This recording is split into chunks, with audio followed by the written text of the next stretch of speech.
Hello everyone, welcome back to my channel. ನಾನಿವತ್ತು chicken ಸಾಂಬಾರನ್ನ ready ಮಾಡ್ತಾ ಇದ್ದೀನಿ. ಅದಕ್ಕೆ 1 kg ಚಿಕನ್ನ ತೊಗೊಂಡಿದ್ದೀನಿ. ಅದನ್ನು ನೀಟಾಗಿ ತೊಳೆದು ಎತ್ತಿಟ್ಕೊಂಡಿದ್ದೀನಿ.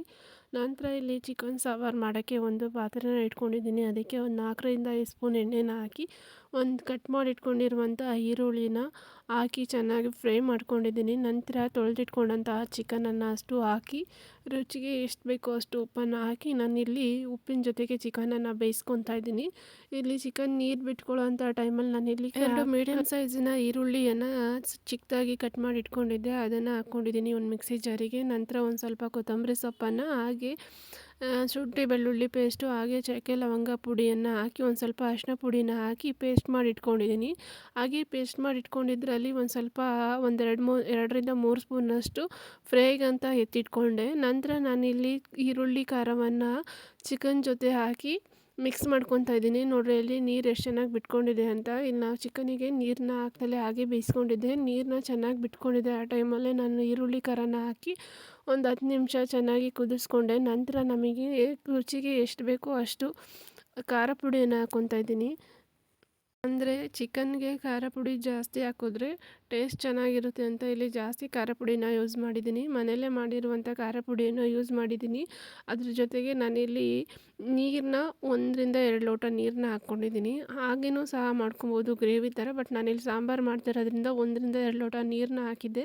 ಹಾಗೆ ಅದನ್ನು ಕುದಿಯೋಂಥ ಟೈಮಲ್ಲಿ ನಾನಿಲ್ಲಿ ಕಾಯಿ ಖಾರ ರೆಡಿ ಮಾಡ್ಕೊತಾ ಇದ್ದೀನಿ. ಒಂದು ಬಟ್ಲಷ್ಟು ಕಾಯಿ ತೊಗೊಂಡಿದ್ದೆ. ಹಾಗೆ ಒಂದು ಸ್ವಲ್ಪ ಕಡಲೆ, ಚಕ್ಕೆ ಲವಂಗ ಪುಡಿ, ಒಂದು ಸ್ವಲ್ಪ ಕೊತ್ತಂಬರಿ ಸೊಪ್ಪು ಹಾಗೆ ಶುಂಠಿ ಬೆಳ್ಳುಳ್ಳಿ ಪೇಸ್ಟನ್ನು ಹಾಕಿ ನೀಟಾಗಿ ಪೇಸ್ಟ್ ಮಾಡಿ ಇಟ್ಕೊಂಡಿದ್ದೀನಿ. ಈ ರೀತಿ ನೀಟಾಗಿ ನೈಸಾಗಿ ಪೇಸ್ಟ್ ಆಗಿರಬೇಕು.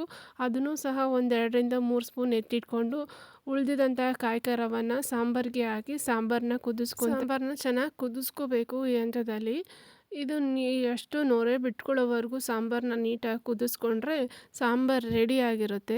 ನಂತರ ನಾನಿಲ್ಲಿ ಸಾಂಬಾರೆಲ್ಲ ರೆಡಿ ಆದಮೇಲೆ ಒಂದು ಪ್ಯಾನನ್ನು ಇಟ್ಕೊಂಡು ಅದಕ್ಕೆ ಒಂದು 4ರಿಂದ 5 ಸ್ಪೂನ್ ಎಣ್ಣೆನ ಹಾಕ್ಕೊಂಡು ಒಂದು ಕಟ್ ಮಾಡಿ ಇಟ್ಕೊಂಡಿದ್ದಂತಹ ಈರುಳ್ಳಿ ಹಾಗೆ ಎತ್ತಿ ಇಟ್ಕೊಂಡಿದ್ದಂತಹ ಈರುಳ್ಳಿ ಪೇಸ್ಟ್ ಮೊದಲೇ ನಾವು ರುಬ್ಬಿಟ್ಕೊಂಡಿದ್ವಲ್ಲ ಅದರಲ್ಲಿ ಒಂದು 2ರಿಂದ 3 ಸ್ಪೂನ್ ಎತ್ತಿ ಇಟ್ಕೊಂಡಿದ್ನಲ್ಲ ಅದನ್ನು ಹಾಗೆ ಕಾಯಿ ಖಾರವನ್ನು ಹಾಗೆ ನಮಗೆ ಮತ್ತೆ ಚಿಕನಿಗೆ ಖಾರ ಎಷ್ಟು ಬೇಕೋ ಅಷ್ಟು ಖಾರ ಪುಡಿಯನ್ನು ಹಾಕಿ ಸ್ವಲ್ಪ ನೀರನ್ನು ಸಹ ಹಾಕಿ ಹಾಗೆ ಉಪ್ಪನ್ನು ಸಹ ಹಾಕಿ ಚೆನ್ನಾಗಿ ಒಂದು 2ರಿಂದ 3 ನಿಮಿಷ ಚೆನ್ನಾಗಿ ಕುದಿಸ್ಕೋಬೇಕು. ಇದು ಕಾಯಿ ಖಾರ ಮತ್ತು ಈರುಳ್ಳಿ ಖಾರ ಚೆನ್ನಾಗಿ ಕುದ್ಮೇಲೆ ಸಾಂಬಾರಲ್ಲಿದ್ದಂತಹ ಚಿಕನನ್ನು ತಗೊಂಡು ಈ ಫ್ರೈ ಬಾಣಲಿಗೆ ಹಾಕ್ಕೊತಾ ಇದ್ದೀನಿ.